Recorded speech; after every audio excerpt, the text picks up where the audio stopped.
Covenant. Covenant. Yeah. With Guy Ritchie. Not The Covenant. Guy Ritchie's The Covenant. And you notice there aren't that many movies where the director kind of headlines over the title of the movie, but starring Jake Gyllenhaal and we got a guy that was born in Iraq. The guy really who stole the fucking show. The guy that was born in Iraq and lives in Denmark. Born in Iraq, really? Yeah, who was like left 2 years after and was in Denmark. Oh, wow. So you looked up the actor, you know a little bit about him. He's a Danish actor. Born in Iraq. Okay, what else has he been in? Do you know of him from anything else? No, nothing I can remember. Dar Salim. Dar Salim? Yeah, Dar Salim. Game of Thrones. Okay. How would I miss that? I've watched Game of Thrones like 6 times. Who was he in it? Quotho. Quotho. Oh, wow. Looks a little different with hair, yeah. He was supplemental character. Minor character. Great show to be a part of, though. 10 minutes of screen time, the entire, Dude, who cares? Yeah. Still good. Budget. Do you have any idea what the budget was? I'm going to take a guess look it up. What's your guess? 40? 52, I think. I was going to say 45. Okay. I think that's what I read. Am I wrong? I think it's just Covenant. And I only make that exception because The Covenant is a terrible movie. That came out in the early 2000s, right? Yeah. I'm pretty sure this is The Covenant as well. I thought it was just Covenant. Only because I'm looking at it. Oh, so you do know. Why'd you say pretty sure if you knew Guy Ritchie's The Covenant? That is kind of airy. Come on. Well, The Covenant was... 55 million. 55, okay. And they filmed this all over Spain. Yeah, I saw that too. It's kind of cool. We were talking yesterday, like, oh, is Guy Ritchie really? How does he keep making these bombs? He doesn't. I forgot he did my 2 favorites too. Sherlock Holmes and Sherlock Holmes Game of Shadows, which he did those exponentially well. Oh, and then what else did he do? Hits. What else did he do? With $100 and some odd $1 million budget that made $1 billion. $1 billion? $1 billion? Hang on, give me a hint. What? $1 billion? Avatar? The only movie that didn't culturally appropriate, I don't have a problem with it because it used the right appropriation. You got to give me a hint. That's your hint. No, come on, man. What year did it come out? Recently. $1 billion? $1 billion. Who's an actor? An actor. Just name one actor. No, I don't know any of the actors' names. How about that? You couldn't name any of the actors' names. You couldn't name any of them. Crazy Rich Asians? Aladdin. He did. No, he did not. Live action Aladdin. Will Smith. I mean, okay, yes, sorry. Yeah, whatever. Guy Ritchie did not direct Aladdin. Guy Ritchie directed Aladdin. $1 billion. It made $1 billion. $1.8 billion or something. Well, that's just okay. Of course it did. It's a fucking live action Disney movie where for once the characters should have been from like fucking the Middle East, which made sense. Well, maybe that's why he gets to do stuff like this. Well, that's why I'm bringing it up. Yeah, he did. And he did the screenplay for Aladdin too.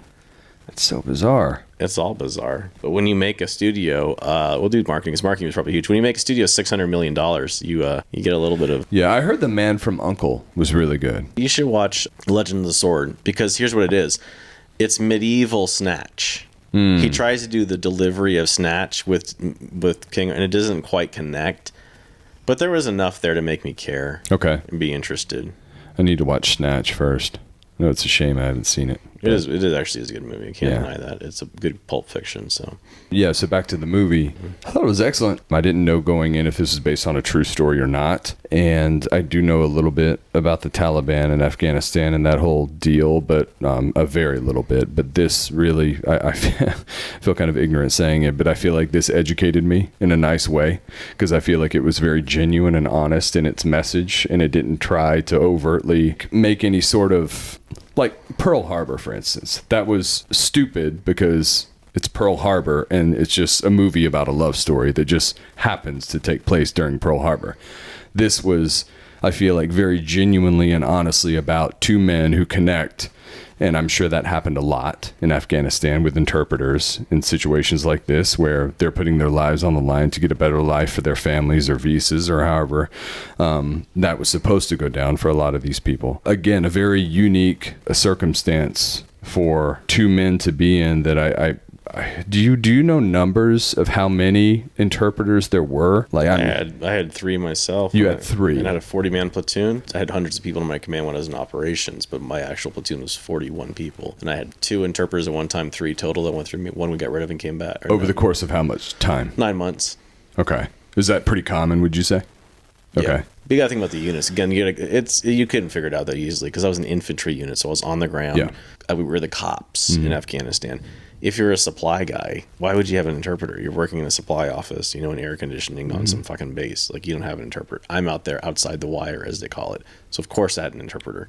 I want people in the comments to talk about this because this always gets me. I watched an interview. They had 2 military advisors. One guy was a guy who was born in Afghanistan. No, I think it was Afghanistan or something like that. He came to the United States, became a Special Forces soldier, was I think Master Sergeant himself in Special Forces, which means he went through Army training. I think he was infantry like I was, and then he went Special Forces, which is the usual course, by the way. There's a contract where you can go straight into Special Forces, but it's special and very rarely happens because they want you to have experience first. They don't want you to just become Special Forces. Do something for a while, then join Special Forces, which makes sense. And I guess a little tidbit for you and the rest of people realize they always think Special Forces does like Billy badass shit, and they are badass people, right? It's not what Special Forces does. Special Forces' #1 mission is training. Special Forces is the best of the best of basically infantry. They go to other places to train because they're that good. They could train an entire army and teach them how to do all this stuff. Right. But people don't realize that. They think about it and they think like, so when you sign up, you're doing cool shit. Your mission is training. #1 mission. Fun tidbit. Anyway, he had on his shoulder JTAC. I had a JTAC. He lives in Las Vegas. JTAC is, Air Force doesn't have a lot of special operations. One of them is JTACs. And then they have pararescue, which are badasses, by the way. They're big. Imagine a Navy SEAL who's a PA, like Dr. PA, like a PA. They're that good. They learn how to do trauma surgery, and they go through basically SEAL training in difficulty. So pararescue are fucking badasses in the Air Force. Then you have combat control, which is like comm control for controlling the battlefield communications. And then you have JTACs. And JTACs are the ones that control the planes. So they attach to an infantry unit like me, and they help me out and support me. And I say, I need a B2, I need a B1, I need air support. He had a JTAC thing. And why I mentioned this, there'll be a reason leading up to this. Everybody in the interviews, Jake Gyllenhaal, the military advisors, the one that guy was 16 years Special Forces, kept saying he was an Army Master Sergeant. He had a JTAC patch. Right in the comments. You can't. That's an Air Force job. Sometimes you can have a badge from somewhere else and carry it over to the Army or the Air Force Army, vice versa. No. And British guy from Sherlock Holmes, his boss, Colonel Beard, in the movie. Oh, Jonny Lee Miller? Jonny Lee Miller was an Army colonel. Yeah. And that other guy was a sergeant. So, I mean, the chain of command worked, but it just gets me because these things, he was that's an Air Force patch. Okay. Straight up. So it's a goof. Yeah, it's just weird because they have 2 military advisors. And I always wondered, would be a guy like, why is that? And then you're just like, he's an Army. But I'm like, but he wasn't. I feel like we talked about this kind of thing in a previous episode. It had to do with military. The first military advisor, he was really weird. He's there's a really dweeby guy. He's like, I was responsible for making sure everything's accurate. The second guy was a special force. I'm responsible for being cool. So they had 2 of them. But any other military people, if there's anyone listening, they'll get why I'm doing this because it just doesn't make sense. I'm like, no, that doesn't compute. Yeah. Okay. Back to the movie. Point made. Point taken, I guess. Yeah, it was. I didn't know where the story was going. You kind of briefly said it before about the guy going back to save his interpreter, but it kind of makes you wonder if you're in that kind of situation where Gyllenhaal's character, his life is saved and spared because of this guy's heroic actions, and what you would do if you'd be kept up at night and basically going mad with survivor's guilt, I guess you could call it, because this man is still in this hellhole with his family, hopefully still alive, and you feel responsible and indebted to him. Yeah, I like to think I'd be rolling back there and trying to save someone, but it's a tough call. How do you feel about that? The whole situation and how things played out. Do you feel like it was pretty realistic or kind of fantastical? I mean, it is based on a true story, yes? It's not. So just the pictures at the end during the credits were just pictures, random guys. Pictures of guys and interpreters. I see. Okay. Oh, got it. Okay. I hate the term when people say real and gritty because it's always dumb. It's always some fucking dumbass in Los Angeles has never done anything gritty, whatever the movie is. This movie is very real and gritty. Yeah. Now, let me say this. They're basically superheroes, which would not happen, right? I told you the Taliban has terrible aim, and they do. They wouldn't have clipped off 40 people and dodge bullets and trucks and stuff. So right. Let's not pretend that was. But the firefights, For once, you didn't hear me complaining a lot because, again, like they kept trying to get to cover, right? Yeah. Duh. Like get behind cover and shoot. And the Taliban ran right out, which they absolutely do, by the way, because they just think they're invincible. I don't know what. They don't take... It sacrificed themselves. First right? two things you learn, Fighting. cover, concealment. Cover protects you, concealment conceals you. Duh. You know? Anyway, shoot, move, communicate, kill. So you learn all these tactics, but that was realistic. The gun battle's realistic. The way they handle their weapons, a lot of like the tactical stuff, I loved how they were moving. A lot of stuff. When they're in low ground, there was a lot of great. They did a really good job of tension. I love the part where he's looking up and he's like, "Please don't notice me. Please don't notice me." And they look down. They're like, "Man, there were so many tense moments in this." Yeah, and you're just like, "Shit." And I feel like the violence and the action was very great, like real. It wouldn't. That's what I'm saying with the real and gritty. Nothing was over the top. Plops him in the head. Just like make sure he's that's dead. how it would go. Yeah. Yeah, like somebody gets shot in the cheek under the eye, and it's just like not like boom, headshot right in the center. Just, stuff like that, like little subtleties and nuance that just make it super believable, at least for me, to see it. The one thing that I'm sure it's just me, I have a really hard time seeing past Jake Gyllenhaal and the fact that he is Jake Gyllenhaal. Brad Pitt effect. Yeah, he doesn't seem like, and I think he's a great actor. I think he really does an incredible job putting himself in the roles, the characters, all that stuff. But I think in a character like this, like Antony Starr, for instance, the guy who's in Boys, I believe that's his name, Antony Starr.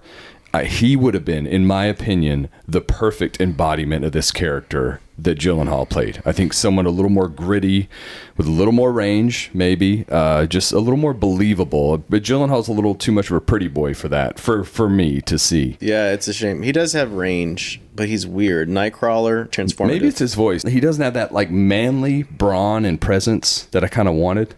Is that?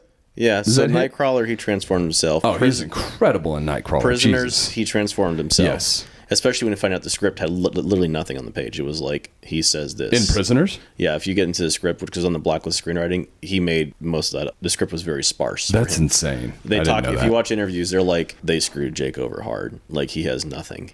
Wow. It'll be like, he walked up and opened the door, and that's it. And then he has like a 2-minute shot. And it's like, fuck, what do I do now? A lot of that. So... But yeah, he wasn't something. I mean, let's just be honest.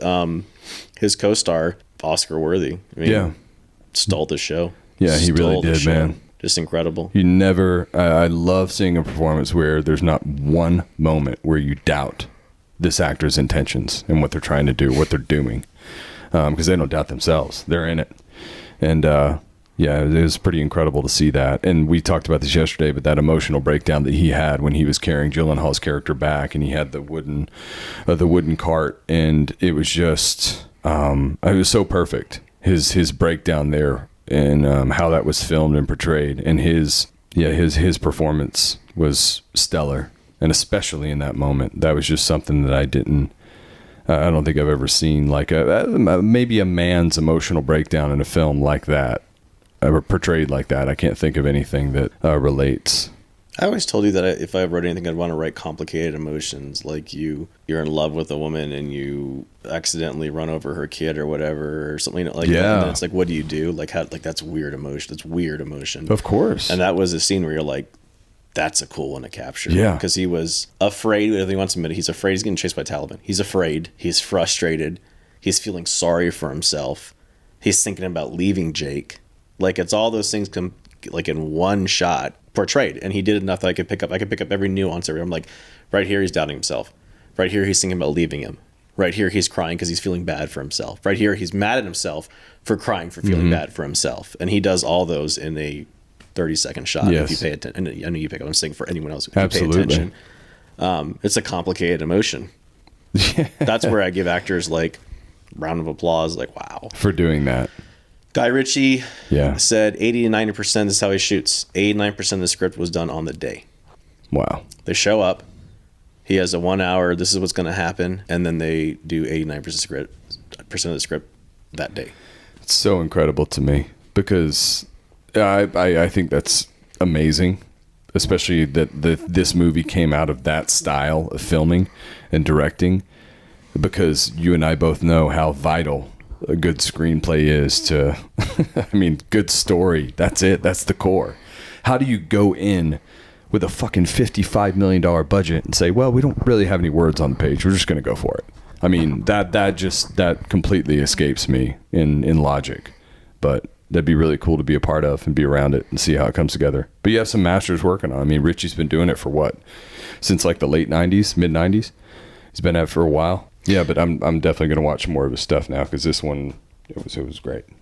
A good bad example of that was, you know why the bad is, of course, when Nolan wanted to get funding for Interstellar, he went into the studios and had very little. That's actually true. I finished that joke. I remember reading. They didn't have a script? No, yeah. He basically went and was like, I'm going to do this. This is the concept. And they're like, here you go. Because it was Nolan. But I remember reading that. He's known in Hollywood for coming in under budget. He asked for $50 million. He only spends $35 million. So the executives are like, and he's Nolan. He's known for coming in under budget. I didn't know that. He doesn't spend, yeah. But really, with Interstellar, you're not just fucking with he me? went in some studio. I guess that because he had been far enough along that I guess Sure. you know, after Batman's, the story was he went in and had a concept, and they're like, sure, because you fit everything. You make great movies. They kill it. You're a household name. You go in under budget. Here, you know, you've done enough. You proved it. But yeah, that was what happened. Interstellar. You're a golden pony. And then he produced that Afterbirth, but you know, everything can't be perfect. Afterbirth. Shit. Whatever. What do you think about the Oppenheimer trailer? Are you intrigued? Do you want I've to see sent you the thing, and I know you haven't read it, about Truman. The guy. Oh, of course. Yeah, no, I haven't. I got to go back in the thread. I know to you. pull that up. Yeah, Truman basically said like the guy came in kind of like weepy and like. I did read that actually. That's what I'm talking about, and that's known. Like the guy tried to take all the credit. He was basically the manager of it. They're gonna, you know, the things they're gonna do. They're gonna make him seem like a super genius that did all the work. He was the manager of the thing, which is impressive. And in order to be a manager, you have to have some sort of experience. I know that. He did not like come up with the physics and everything else and do the genius part. So was he like the Steve Jobs? My man. Yeah. Yeah. He wasn't Wozniak. And then they're going to do it in the movie, so I'm going to tell you ahead of time because I know nothing. I'm telling you ahead of time, and you can call me wrong, and anyone else can call me wrong and say I'm wrong. They're going to make it seem like it was such a travesty, and he was duped into it. You're making a fucking atom bomb, and the whole story when he went into Truman was like, I didn't know we were going to use it. Yeah, we're going to use it. The story is that they kind of said like, oh, we're not. It's just a show of force to show we have it. Right. Yeah. You're making goddamn like the fucking nuclear bomb, right? And so that's the story. I just don't care about that. It's a horrible person to focus on. If it was called the atom bomb, you know, something else. Yeah. I'm not interested in the guy. Okay. It'll be hard for me, and I don't want it to be. I love Nolan. Well, just go fucking watch it. You might love it, and maybe they'll do that Truman situation some justice. Who's playing Truman in it? Do you know? I don't know. How'd we get? Let's not talk about that. I know there's too much to talk about with this, and you're going to cut this off too short, and there's so much good to say. So let's go over the stuff that's good to say. Yeah. Because there's so much of it. Real movie, gritty. Guy stole the show. Gyllenhaal, I agree. I hate to say because I like Gyllenhaal, but I got to be objective. I hate to say that. I don't want to say it, but he's Gyllenhaal. Yeah. He's Gyllenhaal. The wife. I disagree about Pitt though. I do think Pitt can morph into characters. I can get past the fact that it's Brad Pitt. Get Short, or sorry, The Big Short. California. Big Short. I haven't watched California. Man. I was when I told you about this the other day. Yeah. California with a K?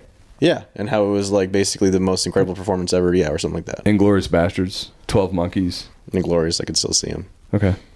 Big Short, he was good. Couldn't see him. He was great in Big Short. Yeah, great movie. That too. is true. Should be a required watch. Yeah. We're doing it again. The wife. Wife was good. The brother? Was it his younger brother? Ludwig? Yeah. Alexander Ludwig? They weren't really telling you there. That was interesting. I'm pretty sure it was, but they... Right. That was weird. They wouldn't... This guy in Vikings, I think. That actor. I just wanted them to tell me what he did. Like they didn't... Yeah, it's pretty crazy to see Johnny Lee Miller as like the old grizzled vet. It was like, and you were in Hackers. You were like the lead. And, I don't know. Yeah, time flies, man. It's just bizarre. But anyways, that was... and who else is in this that was known? Is that it? The guy from The Boys. Yeah. And he was great. Yep. That was when the movie was good, and that I feel like that was when it was just like, I mean, God, yeah. So there are 3 acts, I guess 3 main acts in this, right? And it rarely happens. I feel like it just progressively got better through each act, and then the end with the Angel of Death. Fuck yeah! Oh my God. It was very satisfying. So the Angel of Death, it's in this plane. It's showing, not to give too much away, What do you know about the accuracy of these weapons? I mean, is it just... They're incredibly... Yeah, like they have that white hot thing you thinking it's thermal. And so they just point it and shoot it and it'll hit. But people don't realize that's what it'll be like.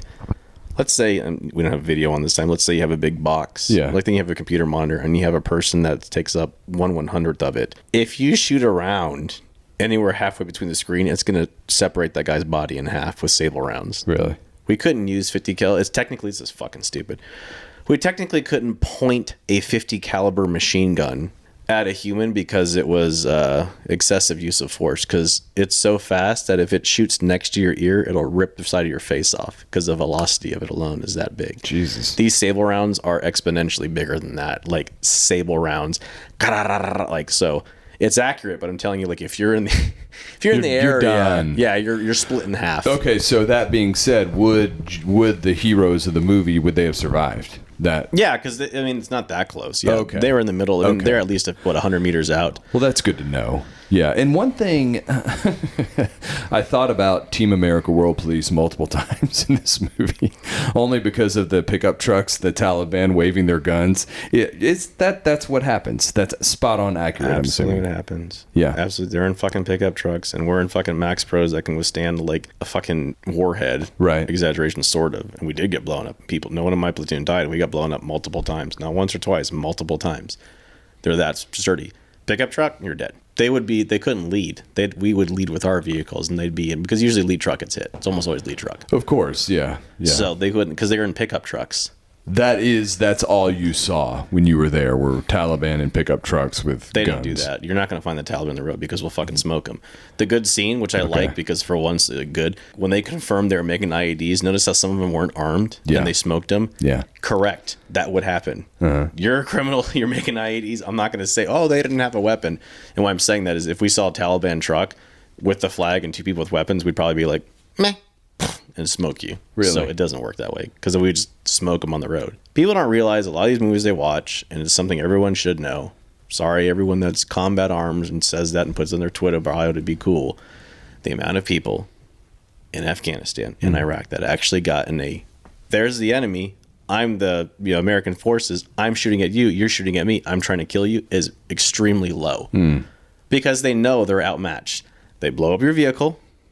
Maybe they shoot you, right? They ambush you. They don't close in on you. We ambush, usually you kill them and close in on them and finish them off, right? No. They'll blow you up, maybe, and that's it. Blow you up and shoot at you and run away. Because if you want me to maneuver on you with my platoon and my advanced weaponry or call in a fucking airstrike, you're going to die. And they know that. So you don't get a lot of like force-on-force fights like you did in World War II or Vietnam or whatever. Yeah. Important to note that. That doesn't happen often. Yeah, and that kind of brings me to, I guess, the main point of the movie. And again, not to spoil too much of the plot, but just the travesty that the troops were just pulled and the men and women and families in Afghanistan that were guaranteed visas were just left. Along with billions of dollars equipment that we gave them, just like we did back with Russia. Exactly. The weapons they used on us were weapons we gave them. Charlie Wilson's War. If you watch Charlie Wilson's War, you know the first part of the story. The Soviets were coming in. They were killing the Afghanis mercilessly. We decided to interfere secretly and then more secretly and then more overtly and gave them billions of dollars and a bunch of weapons. We left. We didn't help them after they kind of recovered. That's whatever you want to say with that. When we went back and re-engaged them, they're using the weapons we gave them. And now if we re-engage them again, they'll be using the weapons we left them, which is insanity. Billions of dollars of equipment. Yeah, it's very, very sad, but it's good to see a message like this portrayed in a film that's so strong. Performances, the wife, I like her. She's understated. They didn't focus too much on the family because they want to keep it between the two men. The kids were not good. How about this? No, they weren't. I thought about it too. When they hugged him and they just walked off. It's All like, right, come then. on. All right, see ya. We're not going to cry because we don't have that range. Bye, Dad. Yeah. Love you. Okay, the thing I will say, it was a fucking man's movie. And that's why I wanted to watch it, because I knew Guy Ritchie from his background and what his reputation. For God's sake, what happened to those? You know, A man's movie. Die Hard. You don't go to Die Hard to bring your fucking girlfriend. We know that. I mean, I think a lot of ladies would enjoy this movie because it's a great story. And I'm saying they kept it like they kept. no, you're not trying to cater to an audience. You're just making a good movie. That's it. Die Hard's a fucking great movie. Anyone can enjoy Die Hard. I think we're missing what I'm trying to say. You could have made this more woman focused. The way you make it more woman focused is you focus on the family more. Sure, you focus on the women more. This was a man's movie. This was not catered to. But wait, what is our female audience? How can we include? They didn't think that. They thought this is the story, and it's a story about thing only men can understand, and I'll argue only men can understand this kind of covenant because women are different. It was for men, and I like that. Yeah, and I like the monologue about Gyllenhaal saying why he has to go back, and his wife's support about that. I really like how that was executed. It was to the point. It wasn't drawn out, but it was very believable and honorable on both sides, because his life would have been, it was essentially over without him being able to fulfill this commitment. I'll tell you another thing. Again, me, the writer, picking up the would-be writer, picking up a nuance. I watched every interaction with that woman like a hawk, and not once did she emasculate him or make him seem like a dope. They did it in a fun way when he said, "You got this," and he was trying to help her out, like, "You got this," and she knew what that meant. She goes, "Well, you look pretty," that, like, trying to say, like, "I want you around." Like, that was a chance to put in dialogue, like, "Nope, don't really ever need you," or something, or put in some sort of like emasculating thing. Any other movie would have done it. Pick a movie, and I guarantee you'll see it. Favorite scene in the movie? Favorite scene? I think, God, and I hate to say this, I think it was just how well it was done. And it really hits you, and it sets you up for the rest of the story and gets you emotionally involved. But it's the first ambush, just because I felt like, okay, this is not over the top. This is just visceral and real. I think that would be number one. Just, looking at it from like a filmmaker's perspective, an actor, I thought all the performances were great. They were all believable, even though a lot of the soldiers were killed off in the first, 20, 25 minutes. I just like that camaraderie, and then it was all just broken up because of this ambush that happened in real time. Like 2.5 minutes. Stuff goes by so fast. Yeah. No idea. The things that happened, the things that actually happened. It's so weird that it happened. You freeze. Right. Your first time, you freeze. Vapor lock, they call it. I vapor locked. They told me, and I did for a second. Time slows down. Both those things happen. You lock, you freeze, and then time does slow down. And you're like, that was at least 15 minutes. That was 3 minutes. What? Yeah, that was it. Well, the ambush went on for no, it went on for 12 minutes. Wow. Like you're like, but I can pick out Peter. No, it was a lot shorter than you think it was. Minutes. It's crazy. You? We already talked. It would be that scene with him, but it's actually going to be a scene. If you watch, they were calling back to that scene. The scene that set up that scene when he was getting emotional was when Gyllenhaal lost all his men and he sits away and he's getting. I had felt that before myself, and it was that was Gyllenhaal. Well, like mad, pulling on his beard. Yeah, maybe tears, maybe mad, maybe tears, and the guy's like, yep, yeah, so close, and he just knew. He was like, just shut up. Like, yeah, God, that other actor, his hesitation in that moment, both of them were just fucking. It was just so perfect and well played, and it's Gyllenhaal feeling all that stuff, and then going back to soldier, really. But that stuff's still there. God, it has to be, right? But yeah, the other guy, his nuance of just like wanting to. What do you fucking do? What do you say? What do you do? Nothing. But you want to, and yeah, wow. 8.6, 8.7. Yeah, I'm at 8, 9. Yeah, see, I want to go. I want to get close. I was gonna say no. I'm gonna stick. It's. I don't know why. Yeah. And I think it's my subjective thing. Like, well, it's got to be existential and whatever else. But it was. But for the movie, it was. I'm closer to you, but I'm gonna stick it. Yeah, I'll say it's 8, 6, 7. But I respect yours more.